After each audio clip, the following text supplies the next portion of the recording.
y que la paridad de género debe demostrarse en la política. Una nueva intervención, el asambleísta Henry Llanes. Reyes, como consecuencia de su estudio de posgrado en España, ella le decía al Pleno de la Asamblea Nacional de que el profesor de la academia le decía que la democracia es un sistema de valores, o que la democracia debería entenderse como un sistema de valores. Más allá de la definición tradicional de la democracia como la mejor forma de representación política, división de poderes, gobierno alternativo y libre elección. Esos son los 4 conceptos de la democracia. Entonces yo diría que en el Ecuador, más allá de debatir el partido cantonal o la organización política cantonal, provincial, regional o nacional, y también la cuestión de género, yo diría que más allá de eso, la democracia en el Ecuador debe preguntarse si en verdad en los últimos, o en este último periodo, diría yo, años 80, años 90, en estos 4 décadas que va en camino o la democracia, si en verdad la democracia ha mejorado la calidad de vida de los ecuatorianos y los ecuatorianos.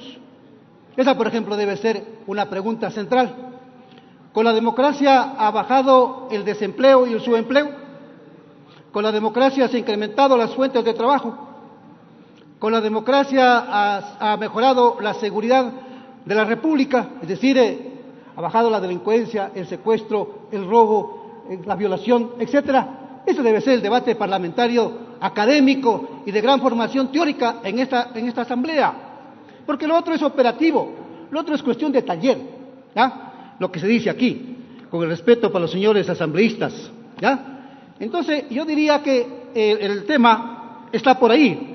El segundo criterio, 279 organizaciones políticas en el Ecuador. Permítanme, señores asambleístas, preguntarles, ¿cuál es la posición ideológica de cada una de esas organizaciones políticas? ¿Cuál es el plan de gobierno de cada una de esas organizaciones políticas? ¿Esas organizaciones políticas le dan claridad ideológica y política al Ecuador? ¿Esas organizaciones políticas, 279 o más, le han generado más costos al Ecuador o han disminuido sus costos operativos en procesos electorales? Todo lo contrario, enorme confusión ideológica. Pregúnteles a los dirigentes políticos cantonales, provinciales y nacionales cuál es la posición ideológica de su partido, de su organización política. Muy pocos darán la respuesta. Yo soy sociólogo. Yo sé que en el Ecuador, en el mundo, han habido 4, 5, 6 ideologías. Vamos enumerándolas, porque es bueno recordarle al Congreso, a esta Asamblea y al país: el conservadurismo,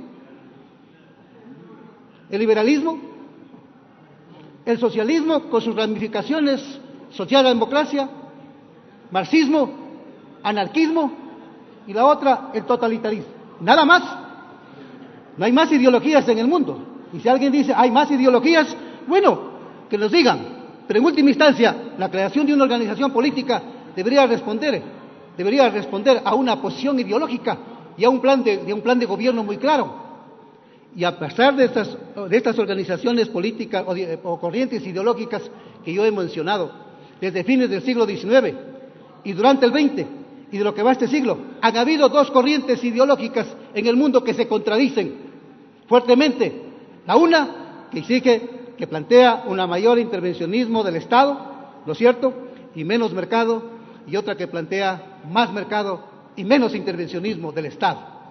Entonces, señores asambleístas, yo observo que el debate, esto de carácter artesanal y operativo, tiene poca trascendencia si en el Ecuador no definimos claramente los conceptos fundamentales de lo que debe ser la democracia, y esos conceptos fundamentales llevarles a la realidad para que en verdad la sociedad haya una transformación económica, social y política de esta república. Entonces, para mí, el debate no es si es joven, si es adulto, si es negro, si es blanco, si es mujer, si es hombre. Para mí, ahí no está el debate, sino en quienes realmente se la juegan con el objetivo de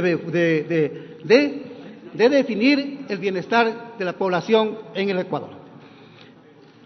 Volviendo a lo que mencionaba la asambleísta Cristina Reyes, una democracia de principios, una democracia de valores, pero para que exista una democracia de principios y una democracia de valores, deben haber organizaciones políticas de principios y de valores.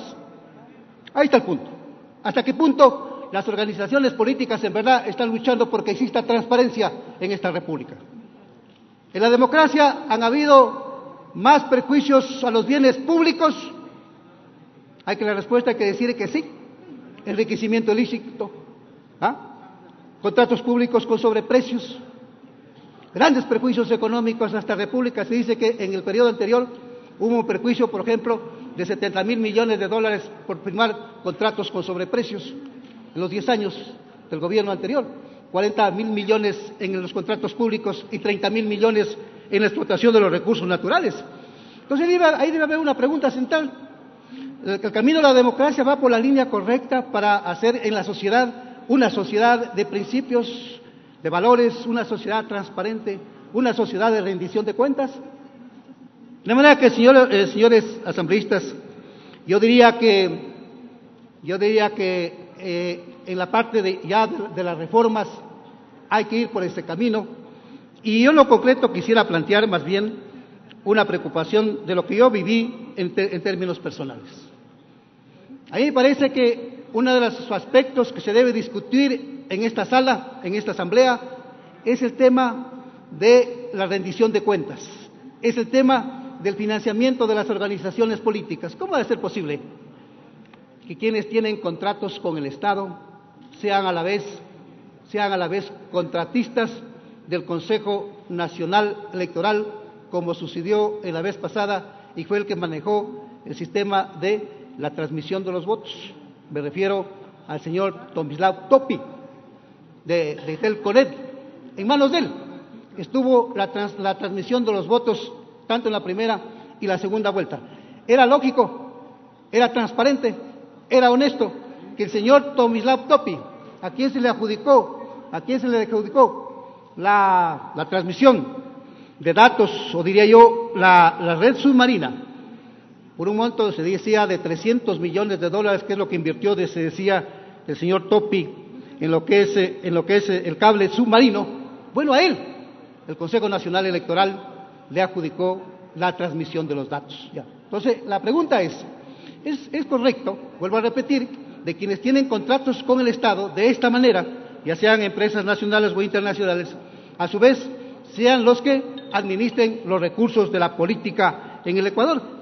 ¿Acaso a ese tipo de inversiones y a ese tipo de empresas no les interesa continuar con los mismos regímenes políticos para seguir supuestamente dándole estabilidad a sus contratos? Y otra de la reforma que en lo personal yo la viví, que a mí me tocó vivirla, es el tema de la utilización de los recursos públicos por parte del gobierno para sus fines políticos electorales. Bueno, en 2 comparecencias que yo realicé al Tribunal Contencioso Electoral, año 2014, año 2016, bueno, no se hizo justicia en el Tribunal Contencioso Electoral. Y entonces yo diría, señores asambleístas, señor presidente, ¿por qué no hacer una reforma más profunda en la administración de justicia a nivel del Tribunal Contencioso Electoral, para quienes utilicen los recursos públicos desde el gobierno para beneficiarse a sí mismo, políticamente, electoralmente, sean de manera isofacta destituidos del cargo en un plazo de 48 horas? Un minuto, asambleísta. Y lo segundo, gracias, señor presidente, el Tribunal Contencioso Electoral a mí me decía, cuando yo le pedía que intervenga el Tribunal Contencioso Electoral, me decía a mí de que ellos no tienen fiscales electorales. Bueno, si no tienen fiscal electoral, para que actúen de oficio, para que actúen constatando los hechos de violación pública que se produjeron o que se producen, entonces que el Tribunal Contencioso Electoral actúe de oficio a efectos de que evite los abusos en el manejo de los recursos públicos, sea del partido de gobierno o sea del gobierno o del presidente de la República, que quiere que se reelijan sus seguidores o que quiera reelegirse él, ya en una nueva etapa electoral, utilice los recursos públicos, señor presidente. Yo diría que por ahí, por ejemplo, esa reforma no está aquí a efectos de fortalecer lo que es el rol de la Administración de Justicia Electoral. Gracias, señor presidente, señores asambleístas. Tiene la palabra la